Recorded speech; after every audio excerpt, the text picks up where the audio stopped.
Our final special speaker is David W. Covington, CEO and President of RI International. David Covington is a behavioral health innovator, entrepreneur, and storyteller. He is also a partner in Behavioral Health Link and founder of the international innovations Moving America's Soul on Suicide, Zero Suicide, Crisis Now, and Hope Inc. Stories. David, please provide us with some closing reflections. Thank you so much, Susan, and so appreciate everyone today and all the work that all of you did in preparing and facilitating this summit, and especially those of you in our Fayetteville, North Carolina. If we were in a room, I'd love to ask for a show of hands of how many of you came from that program and North Carolina overall. Thank you so much. The tone set this morning, earlier today, with the moment of silence and the photographs was just a chilling, burning platform for why we're doing this work, team.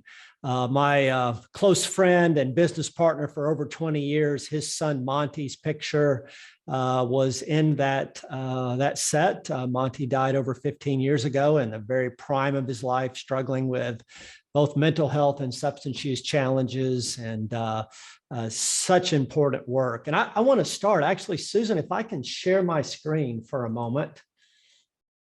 I'm going to take a couple of minutes here, and let's see. That's easy for me to do. It's all yours, David. You go right ahead. Thank you, Susan. Susan, can you see How's Amanda?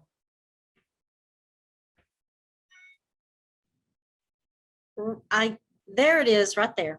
Great. So How's Amanda was a story in the Washington Post in 2016. It's titled A Story of Truth, Lies, and an American Addiction. And she had struggled immensely with a host of challenges. And the Washington Post article is very much about her, but it opens with this description of America. This is 5 years ago now. In the addicted America of 2016, there are so many ways to take measure of the pain, the longing, and the despair that are said to be driving a historic opiate epidemic. And then it goes through all the challenges of how many people are struggling with heroin, the number of emergency department visits, the number of people dying. Worse than guns, car crashes, or suicide has quadrupled in the past decade. Most addicts are introduced to heroin through prescription pain pills, and we heard that today. And doctors now write more than 200 million opiate prescriptions each year. Now, Dr. Chuck, I don't believe that's the case today, but this was we as a country decided to respond to this. But this Washington Post article says, but the fact that matters most for a chronic user is what it takes for just one addict to get clean. And this story is very much about not only Amanda, but it's about her mother, Libby Alexander. And some of you, I didn't know about this film until Paul Galdis, our deputy CEO, watched it on a plane and then encouraged me to watch it. But this picture from that original Washington Post article from 5 years ago is where the recent movie starts, with her mother, Libby Alexander, and Amanda at the door, wanting help for I think she'd gone through detox 14 times at that point. And was this going to be the time that made the difference? And the Washington Post, going back to 2016, an incredible description of what Amanda believed her only chance to stay sober was to take away the possibility of feeling high. So she had decided, this is again 5 years ago, to pursue one of the newest treatments for heroin. It was a monthly shot of a drug called naltrexone, which blocks the effects of opiates on the brain and makes getting high impossible. But the shot came with dangerous side effects if she still had opiates in her system. And let's go to the quote there. Soon you can breathe. You can start getting your life back, the mom says. That's all just days away. Days are forever, Amanda said. Do you even know how hard it is to go for 1 minute? It's really a remarkable film. Joy, have you seen it by chance? 4 days.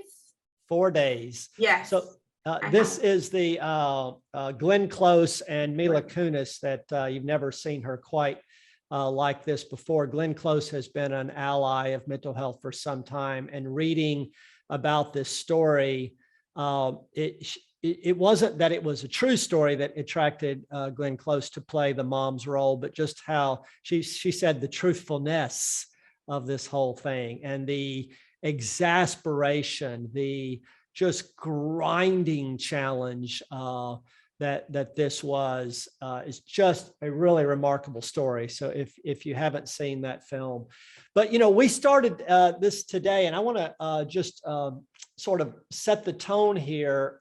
This 2021, if we dial that date back 20 years, we began to be the nation's preeminent organization related to recovery. And we brought in ideas that were totally unprecedented for mental health recovery, leveraging much of the work done in the substance use community. But over time, we became a very much mental health focused organization. Incredible work that had to be done.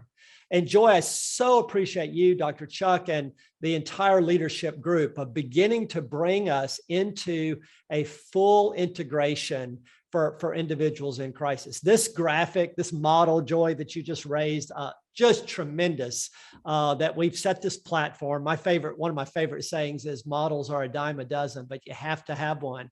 And this framework that you guys put into place to begin to drive our integration as a company has been so important. And I think about a lot today we came up with, we were referencing the RI way, we were referencing this peer-powered component.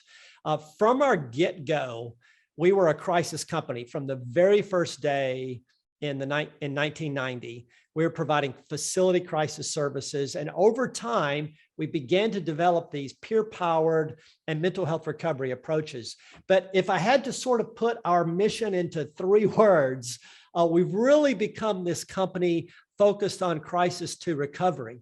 And of course, our flagship program in Peoria now is, it was 25 years old now, having started in 1996. And to see us begin, Joy, to move into this space.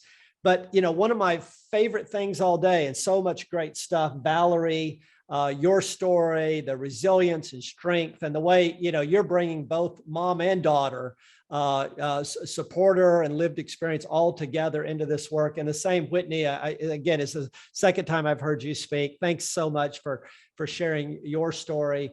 But as we go forward, this peer-powered up against what Jeffrey Prince was talking about. And Jeffrey, you talked about no wrong door being a critical element of this. Our belief is that our services are for anyone, anytime, anywhere. It's a new approach we call Crisis Now. And it really is about the individual defining what the crisis is, as opposed to us saying the hours we're open and the things we'll serve and the people we'll serve when we'll serve them. That we're into a bold new territory. And for us to achieve that, we've got to be able to serve individuals with substance use, mental health, IDD, comorbid medical challenges, and frequently integrations of several of those all at once. So it is such a bold new space, and this is just such terrific work. I want to make sure I reference Dr. Shana Williams, Vincent Sella, just terrific stuff today. Ebony Burton, Melissa Davis, Amy Jordan, Nellie Humphreys, Lowry, Ren and Karen, great work again today. Dr. Corey Waller was terrific, great land on that. And finally, I want to say, wow, Susan, just terrific moderation today. Love the way that you just led us through this day and steered the ship. So terrific work. Thanks to everyone, and keep it up.